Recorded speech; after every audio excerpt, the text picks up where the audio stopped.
priklauso mažiau palankioms ūkininkauti vietovėms.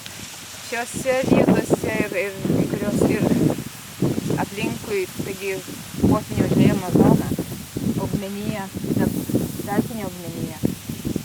Kai kuriuose vietose netgi vanduo nuslūgsta gegužės pabaigoje, birželio mėnesį, tai galima pačius pirmuosius gyvulius išgirsti pirmąją žolę. Šlapias vietas. Mano manimu, ten, kur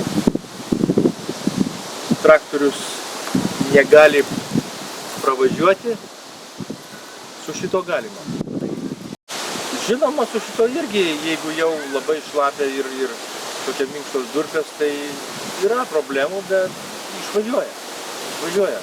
Nėra lengva tai padaryti, bet padaryti įmanoma ir va, išvažiavom.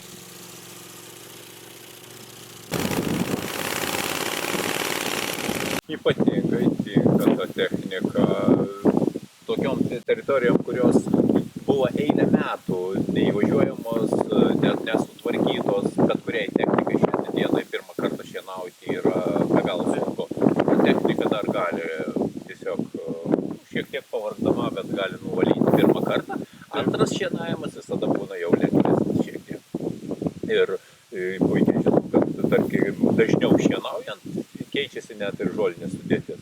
Ir tada pasidaro tos pievos jau šiek tiek lygesnės, mažiau kupsuotos, jos tada kitaip šiek tiek net ir pradžiūsta ir dirvos paviršius kitoks pasidaro, truputėlį sutankėja, kita žolė eina, sakykime, paviršius pasidaro kietesnis ir šiek tiek tada jau galima įvažiuoti. Tai galima sakyti, kad čia kaip pionierinė technika, tarkim, kai kuriuose vietovėse.